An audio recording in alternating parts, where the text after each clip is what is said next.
about, before we get into this experience, how about another round for that?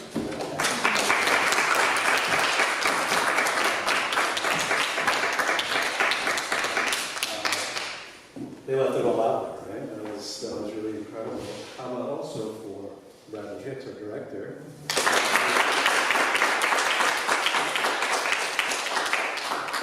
And for the creative director of the Actors Warehouse, welcoming us into a space to do that. So, as Stephen had mentioned during the curtain speech, as we began this afternoon, this experience that we're engaging right now is really something that is very important for how the Florida Humanities Council has kind of structured the funding that they gave us to do this work, right? To essentially not only experience, but then to make meaning of the experience that we just experienced, for a better way to put that. So again, my name is Suraj Syed, and I'm with Your Authentic Self-Work. I've been working with Stephen and felt very privileged to do so, because this is something that is an incredibly important way into very difficult concepts, very difficult issues that in other spaces, whether I'm teaching at the university or I'm doing other community-based work, our hearts and minds never quite come together as well as they do when we experience something like this, right? So this is a unique experience, unique opportunity, and we want you to be able to connect a little bit further, even beyond how you connected with the cast of this particular production, and also with the minds behind this production as they put it together, right? So why don't we get into that, all right? So once again, incredibly well done to everybody in this particular cast. So let's begin by kind of moving through this, beginning with Brad, right? Beginning with this particular vision that came to him. So Brad, you and I have spoken about this before. This is something that obviously impacted you in a way that you carried this vision with you for some time. Brought it here, brought it to Stephen, brought your heart to this whole process. How does it feel to see this play out in this particular space? It feels like we have opened a door, hopefully a door that stays open for quite a long time, a door of conversation about experience and about what it's like in schools for a lot of people. One of the simplest things that I got from being so intimately involved in this play and hearing the words of characters, particularly Leo's character, Omari, is that there's just so much that has to get done in a classroom that we miss people. We miss the kids themselves so often. And when a kid is having situations outside of the classroom, which they bring into the classroom with them, it can just ruin days and weeks and months sometimes of their education. And if you put enough of those together, I mean, that's what creates the pipeline that we're talking about.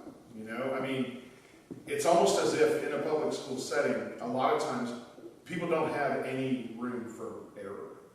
And not having any room to be yourself or try things or have a bad day or anything like that makes it kind of dangerous. And I just, as an educator, I think that this has made me a lot more quick to, instead of stop, blame, you know, put the onus on myself to punish or to stop a type of behavior, I almost always immediately go to what's going on. And instead of, what in the world are you thinking? Or you know better, or, you know, come here, you know that we've got to deal with this. No, we've got to deal with this. And we've got to deal with this, and we've got to deal with this. And it's way more than just me doing the job of keeping the classroom going. So I think that's done that for me, and I mean, I've talked about this with a lot of other teachers and a lot of other situations at my own school, and just I hope that this can just become something that we start to see as the reality of public education, is that we are just missing the ball because we've been thinking we've been teaching subjects, and we've been teaching people. So, yeah. Right, the way that the two characters were kind of coming together, and with a kind of a deep yearning one felt in terms of what each one's experience is. Doesn't quite get it. Right? That's a hard exchange. It hurt me, brought me back some years. Right? I felt some of those types of feelings many years ago. How did you guys find your way into that? Right? I mean, there is a difficulty in which you are so close, when those characters are so close and experiencing a very similar context, and yet there's a disparity there in terms of understanding one another, right? So, how did Omar feel in that way? I mean, he has this woman, this woman who's opened his heart, or her heart to him, and in that particular moment, that doesn't seem to be enough. Yeah, I mean, I feel like in that situation, I mean, like, it's all acting. Well, first it's easy to arbitrary because like we've done Amos behaving together, and that was like we got really close during that time. So it was, I couldn't ask for a better acting partner, honestly. Like, so she made it easy, to kind of like work with and play off of, and we would have conversations kind of like starting about like where our characters, like how we met, or and like who came to the school first, and who so like all that background kind of helped us a lot. But in that moment, I really feel like Omari loves like Jasmine, but I mean he's really going through this thing like only he really knows kind of what, like how to deal with that. And she's trying to help him, she really, and like her heart's in it, but it's really something like when you go through a situation like that, it's definitely a personal thing because every person has a way to react to like to deal with a situation like that. So for Omari, he loves Jasmine, but he's just like, I gotta go because like this is something that I have to do. You can't help me even if you want to, type of deal. So I feel like that was kind of where Mari stood. Yeah, I mean, I think that that scene is, it's obviously like very passionate, and there's a lot of like teenage, just like drama in it. But I think that it points at something that's very real and relevant, and that there are things that Black men go through, and Black boys are experiencing, and being categorized as Black men a lot sooner than they ought to be. And so they have issues and struggles and conflicts that even, their counterparts as like a Black woman just can't get. And so, in this scene, Jasmine is trying really hard. She's trying to, in a lot of ways, she's very selfish. She just wants him to stay with her, and that's where that teenage rationale kind of comes in. But there's another part that, the issues that Black men and Black women have, while they're very similar, they're also very dissimilar. And so I think that she just can't really understand, why are you running away? It's not that big of a deal. And to him, he's like, no, you don't understand. This is my only solution, and it's like a dire need. So I think that I really like that, that scene kind of touched on that for me. The character for Jasmine was intended to be played by either a Latina or a Black actress. And yeah, I think that the dynamic between the two of them as being like kids of color who are in this environment in which they are the only kids of color, and somehow they found each other, and they've kind of made their own little beautiful, like little bubble. And so Jasmine just feels very threatened. She doesn't want to be alone, She doesn't want to go back to being the only kid of color at this school. And so in a lot of ways, he's her safety net. So it's more than just companionship, it's safety. It's belonging, it's feeling known. So I think that it touches on a lot, and it gives a reflection to a lot of the issues that we're seeing now with just the plight of Black men and how they're seen in society, and the type of desperation that builds in trying to defend and protect yourself. I mean, it's a character you beautifully portrayed, right? So Jasmine, with her, there's subtlety there, right? Because we have a very keen lens on Omari in terms of the rage that is carried. I mean, Naya speaks about that. Naya speaks about the responsibility that everyone has for inculcating that rage in this particular young man.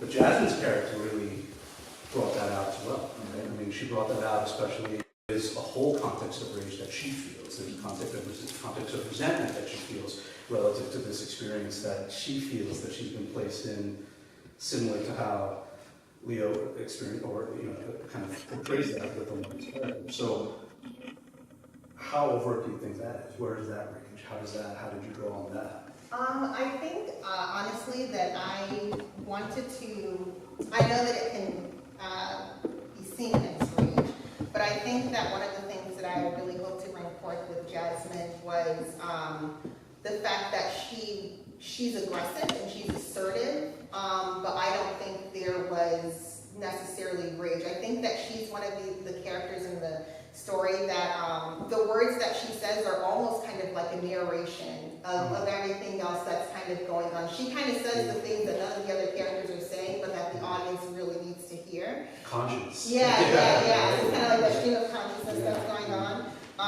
But I think that one of the things that I was really excited about with Jasmine is that in a lot of theater, we aren't used to see an ingenue character that looks like Jasmine, that sounds like Jasmine, that talks hard, and she's aggressive, and she uses African American vernacular English, and she's still innocent, and she still has a lot of, she's still very naive. And I really wanted people to be able to see a girl who could be very threatening in a lot of contexts. I mean, she uses her words very hard and very forthrightly.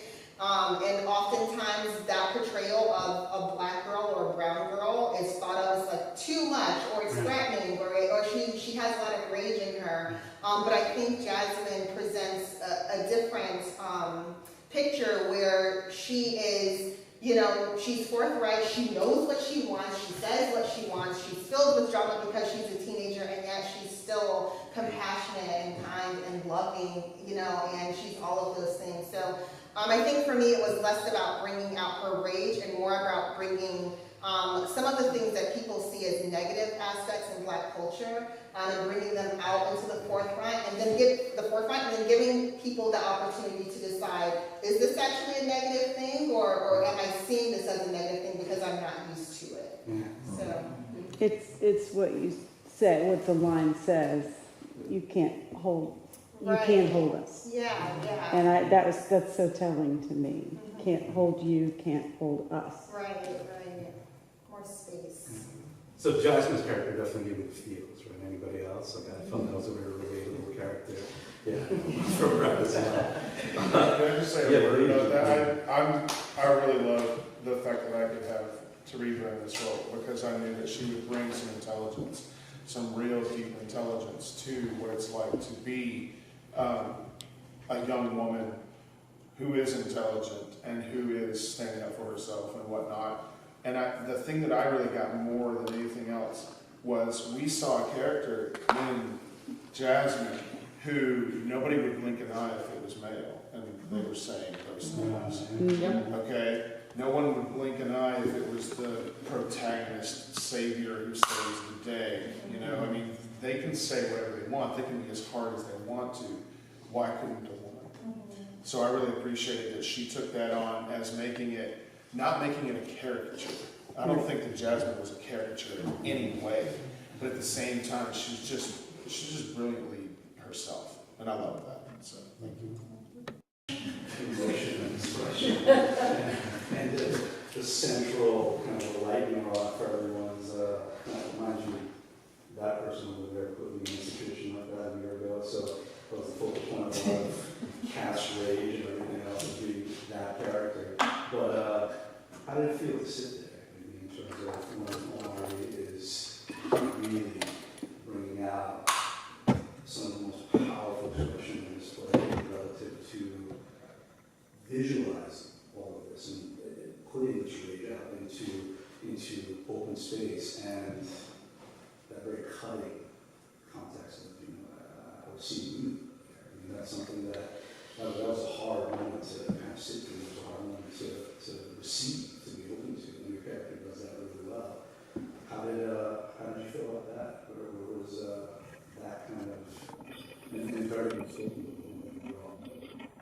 So it hit deep simply because I kind of went through the same situation. I'm sharing something a little bit personal, but I cut my father off about 6 years ago. I haven't spoken to him. I haven't done that. That's just a choice I made because of all the experiences I went through growing up with him. Even when I hit high school, having to deal with them, I realized at a very young age, especially after college, that he was just a liability in my life. So I just ceased that.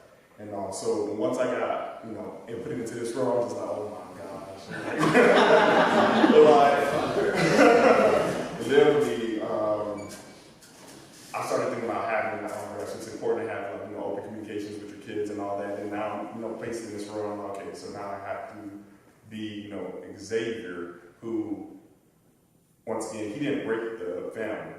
His wife, she committed infidelity and all. The next thing you know, he has to bear the, backburden of everything and try to be like, hey, look, we can't be together, but yeah, I understand you're my son, and I feel as a man, look, I go to work, I provide for you, I'm doing all this, you don't, I still go to your school events, birthday parties, do all this, but for some reason you're still not acknowledging me as an important figure in your life, and I feel like I'm doing everything, right, but once again, you're countering everything I'm doing, saying, and all, and at that point in time, it's just, there's a lot of emotions involved, because just like I shared earlier, I went through it personally, and then I'm acting on it too, on behalf of, playing the role of Xavier, but,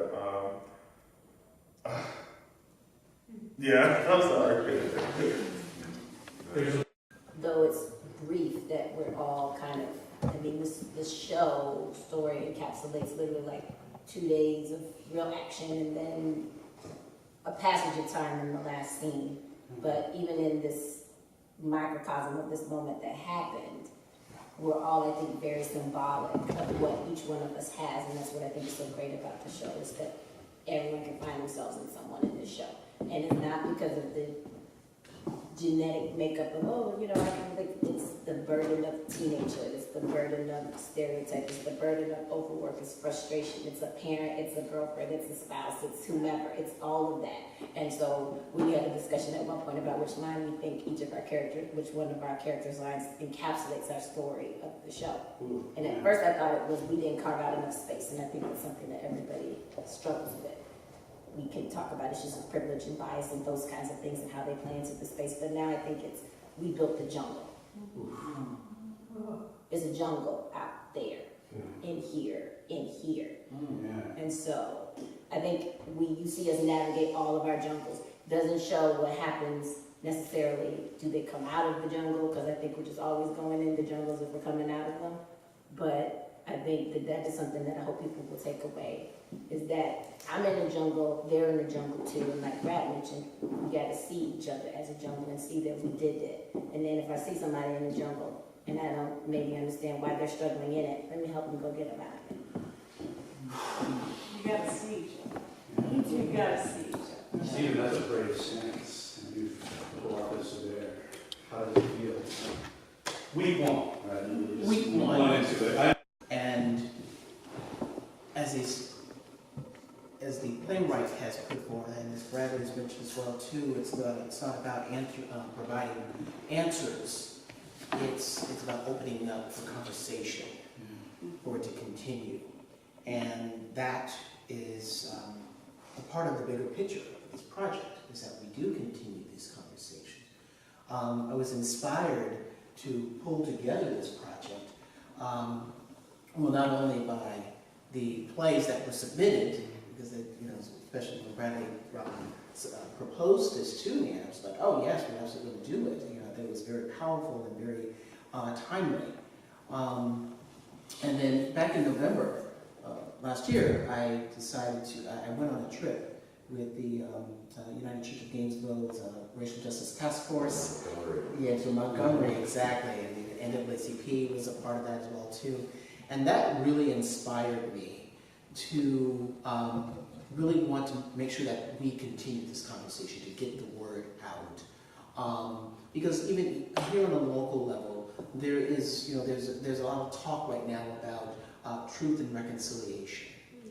And, whether we had gotten the grant or not, I still wanted to make this happen. And I'm very delighted we did get the grant. But, either way, like I said, we were going to make it happen either way. And it's because there is this larger conversation around truth and reconciliation at the government level, which is what we need in our community. Hopefully, it will expand. And I want to say trickle down, but definitely just expand. We want a ripple effect. And so I'd like to think of this project as a continuation of what our local government is doing on the county level. Hutchison is a really big proponent right now. He's really rallying around the whole truth and reconciliation on the government level. And so, and I like to think of this project, as I mentioned earlier, as being a continuation of that conversation. And then what we do in this creative space, I'm hoping and praying that you as well will go out and continue the conversation, just to be inspired. The same way that I was inspired to create this for conversation, I'm hoping that each and every one of us here in this space will be inspired to see how they can continue the conversation, whether it be something in writing, whether it be, in politics, who knows, running for office of sort, making changes in your educational environment, being a proponent in that regard. I want all of us to continue the conversation in whatever way we can best do it with the skill sets and the capabilities that we have. Beautifully put. And as you Good strikes me as maybe the at least down payment on moving forward on that. And so I just am also proud to have this small town, people like you.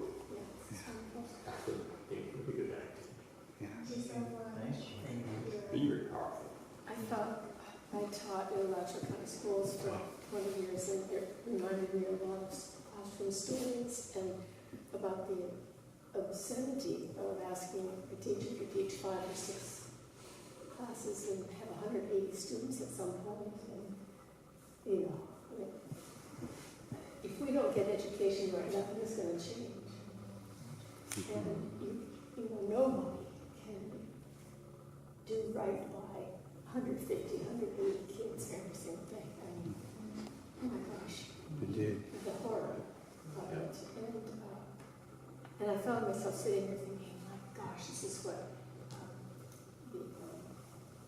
the week back the teachers are Right. include experiences like this. Right. To get us focused on what the real job is. It's about, obviously the place is about more than education. The setting is the school, but it's about parents and problems with that, the raising of children, what am I responsible for, and then just the whole system that is the container that we find ourselves in. The play does an excellent, the author has done an awesome job, I think, of pulling together these different strands. Oh, yeah. And then just in the lives of a few people, able to help me identify with my role as parent, what I didn't do or should have done or could have, would have, should have, or my role as an educator, what passed by because I wasn't paying enough attention to individual needs. It's a very good experience, and you can bet I'll have a letter to the editor. Go on here. So, carrying once again, the cast, the pipeline, Bradley Hicks, our director and the artistic director of this beautiful house we are in right now, Active House. Thank you very much. Thanks, folks.